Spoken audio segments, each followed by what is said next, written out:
Hello everyone, welcome to learning English with Swagata. अच्छा दोस्तों, मुझे एक चीज बताइए, अगर मैं ये बोलूं कि अगर मैं ट्रेन स्टेशन पे टाइम से पहुंच जाती तो शायद वो ट्रेन में मैं चढ़ पाती, तो इसे मैं इंग्लिश में कैसे बोलूंगी? ये बोलूंगी ना कि if I reached the station on time I could have boarded that particular train. ठीक है, अभी मान लो अगर मैं ये बोलूं कि अगर हम डॉक्टर्स होते तो शायद सिचुएशन डिफरेंट होता, तो हम क्या बोलेंगे? ये बोलेंगे ना इंग्लिश में कि if we were doctors things could have been different. If we were doctors then things could have been different. ठीक है, अभी आपको इस वीडियो के टाइटल से और ये जो दो सेंटेंसेस मैंने कहे उससे आपको समझ में तो आ ही गया होगा कि आज जो हम डिस्कस करने वाले हैं वो है कुड हैव और कुड हैव बीन। इन दोनों को हम कहाँ इस्तेमाल करते हैं, क्यों इस्तेमाल करते हैं और इन दोनों में डिफरेंस क्या है, और इन्हीं के साथ साथ रिलेटेड काफी सारे एग्जाम्पल्स आज हम इस वीडियो में डिस्कस करेंगे। लेकिन दोस्तों, इस वीडियो में आगे बढ़ने से पहले मैं आप सबको एक चीज कहना चाहूंगी कि thank you all for subscribing to my channel. And दोस्तों, आप में से जिन लोगों ने अभी तक सब्सक्राइब नहीं किया है मेरे चैनल को प्लीज सब्सक्राइब कर दो। और अब हम बढ़ते आगे इस वीडियो में। ओके सो दोस्तों, जब भी हम कुड हैव या कुड हैव बीन को यूज करते हैं ना किसी भी सेंटेंस में अपने कॉन्वर्सेशन को ज्यादा एफिशिएंट बनाने में, तो आपको ये चीज याद रखना जरूरी है कि ये जो कुड है ना ये एक मॉडल वर्ब है। लेकिन जब हम कुड हैव और कुड हैव बीन को इस्तेमाल करते हैं तब अक्सर हमारा जो एक इंप्रेशन होता है, मतलब जो मैसेज हम कन्वे करना चाहते हैं वो कन्वे ये करना चाहते हैं हम कि एक तो देखिए एक पॉसिबिलिटी है जो पास्ट में हम रख कर आए हैं, मतलब कि हो पाता, कोई चीज हो पाती है, एक पॉसिबिलिटी जो पास्ट में हम रख कर आए हैं। ठीक है, और जो दूसरी चीज ये कन्वे करती है वो है मिस्ड अपॉर्चुनिटी, यानी कि कोई एक चीज हो सकती थी लेकिन वो अपॉर्चुनिटी आपने, मैंने, किसी ने भी मिस कर दी। तो क्योंकि वो अपॉर्चुनिटी मिस हो गई तो इसीलिए हम क्या इस्तेमाल करते हैं? कुड। अब कुड के साथ साथ कुड हैव या कुड हैव बीन, वो तो डिपेंड करता है अपने सेंटेंस और सिचुएशन पे, बट आपको ये चीज याद रखनी बहुत जरूरी है कि ये दो चीजें, कि एक तो एक पॉसिबिलिटी जो आप पास्ट में छोड़कर आए हैं और दूसरी है एक मिस्ड अपॉर्चुनिटी, यानी कि वो अपॉर्चुनिटी आपके पास थी लेकिन आपने वो अपॉर्चुनिटी जाने अनजाने में मिस कर दी। ठीक है, अब हम आगे बढ़ते हैं कि कुड हैव और कुड हैव बीन के बीच में डिफरेंस क्या है। So starting with could have. Could have, could have क्या रिप्रेजेंट करता है? देखिए, जो कुड हैव है ना ये रिप्रेजेंट करता है कि कोई चीज जो पास्ट में हो सकती थी लेकिन वो आपने अपॉर्चुनिटी मिस कर दी, वो नहीं हुई।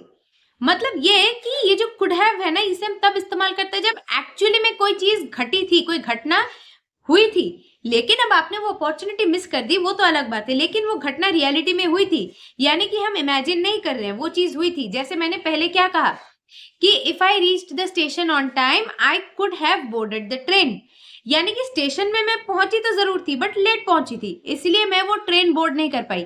अब ये रियलिटी में ये चीज हुई तो है, यानी कि स्टेशन पे मैं गई भी थी और उस वो ट्रेन आई भी थी, ट्रेन को मैंने मिस भी कर दिया। तो ये जो तीनों चीजें हुई ये रियलिटी में हुई थी, तो क्योंकि ये रियलिटी में हुई थी हम यूज करेंगे could have. Could have, if I reached the station on time I could have boarded the train. I could have boarded the train, मतलब मैं शायद उस ट्रेन को बोर्ड कर सकती थी। ठीक है, ये जो शायद, could have. Okay, now moving on to could have been. Could have been, देखिए ये जो कुड हैव बीन है ना इसको आप ऐसे याद रखिए कि कुड हैव बीन जब हम यूज करते हैं हम तब यूज करते हैं जब कोई हाइपोथेटिकल सिचुएशन को हम इमेजिन कर रहे हैं। हाइपोथेटिकल सिचुएशन मतलब यानी कि कोई सिचुएशन जो एक्चुअली में घटी नहीं है, मतलब रियलिटी में नहीं एग्जिस्ट करती, हम सोच रहे हैं, हमारे दिमाग में है, वो इमेजिनेशन है। तो क्योंकि वो एक इमेजिनेशन है हमारे दिमाग में, so that is a hypothetical situation. And क्योंकि हाइपोथेटिकल सिचुएशन है हम क्या यूज करेंगे? Could have been. जैसे मैंने पहले वाले एग्जाम्पल में कहा कि if we were doctors things could have been different. If we were doctors things could have been different, देखिए हम डॉक्टर है नहीं, हाइपोथेटिकल सिचुएशन हम इमेजिन करें कि अगर हम डॉक्टर होते तो सिचुएशन ऐसी होती, वैसी होती, जैसी भी होती।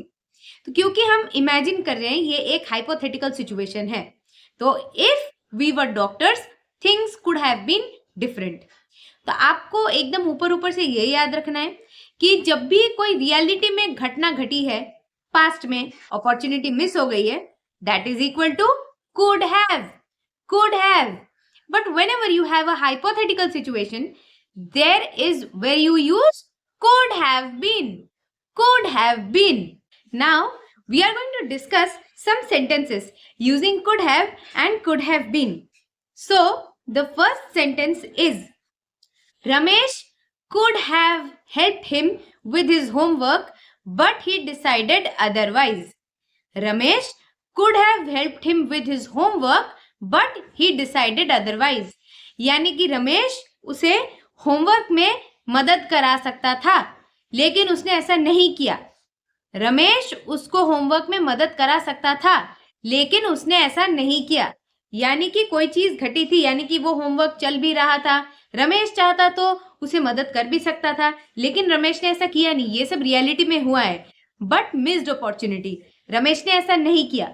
तो इसलिए हम बोलेंगे कि Ramesh could have helped him with the homework, but he decided otherwise. ठीक है, अब अगला सेंटेंस, मान लो कि आप खेल रहे हैं और खेलते खेलते अचानक से आपका पैर जो है थोड़ा सा फिसल जाता है, लेकिन आप गिरते नहीं हो। तो फिर आपकी मम्मा आके आपसे क्या कहती है कि केयरफुली खेलो, you could have hurt yourself, you could have hurt yourself, यानी कि सावधानी बरत के खेलो, वरना तुम अपने आप को चोट पहुंचा सकते थे।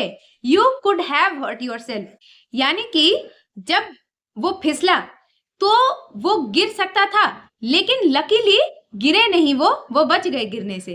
तब मम्मा ने आके ये कहा कि केयरफुली खेलो, otherwise you could have hurt yourself. ठीक है, now coming to the next set of sentences.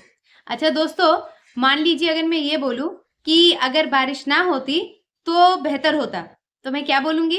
मैं ये बोलूंगी कि it could have been better if it did not rain today. It could have been better if it did not rain today, क्योंकि rain नहीं होगी। ये तो again hypothetical situation हो गया ना, क्योंकि रेन हो गई, तो रेन का ना होना अब यहाँ पे एक हाइपोथेटिकल सिचुएशन है। So it could have been better if it did not rain today. ठीक है, अभी मान लीजिए कभी कभार हमारी दोस्ती होती है ना किसी से, तो हम बोलते हैं ना कि अगर मैं आपसे पहले मिली होती या अगर मैं आपसे पहले मिला होता तो शायद हम तब दोस्त होते। तो हम क्या बोलेंगे? We could have been friends if we had met earlier. We could have been friends if we had met earlier. Again hypothetical situation है, क्योंकि जिस समय पे आप मिले उससे पहले तो आप नहीं मिले ना, तो अगर मिलते तो वो एक हाइपोथेटिकल सिचुएशन है, इसलिए हम क्या बोल रहे हैं? could have been better. Okay, now the next sentence is, I could have eaten rice instead of chapati. I could have eaten rice instead of chapati. ठीक है, it could have been better if I were more patient. It could have been better if I were more patient. Sam could have easily avoided the mistake. Sam could have easily avoided the mistake. They could have been more polite with the guests. They could have been more polite with the guests. You could have brought an umbrella with you in order to avoid the rain. You could have brought an umbrella with you in order to avoid the rain. It could have been a better situation if we were engineers. It could have been a better situation if we were engineers. I could have called you up on your mobile phone, but instead I wanted to meet you personally. I could have called you up on your mobile phone, but instead I wanted to meet you personally. Meera could have been there on time if she had left earlier. Meera could have been there on time if she had left earlier. Hey there again. I hope कि could have और could have been से related जितने भी doubts या confusions आपके रहे होंगे वो आज के इस वीडियो के बाद ऑब्वियसली सॉल्व हो गए हैं। दोस्तों, ऐसे ही मेरे कंटेंट को फॉलो करते रहिए ताकि ऐसे ही वैल्यूएबल टिप्स और valuable information regarding English language and grammar आपको मिलती रहे। एंड दोस्तों, सब्सक्राइब करना बिल्कुल मत भूलिएगा। And also till the next time I bring another video for you, see you soon.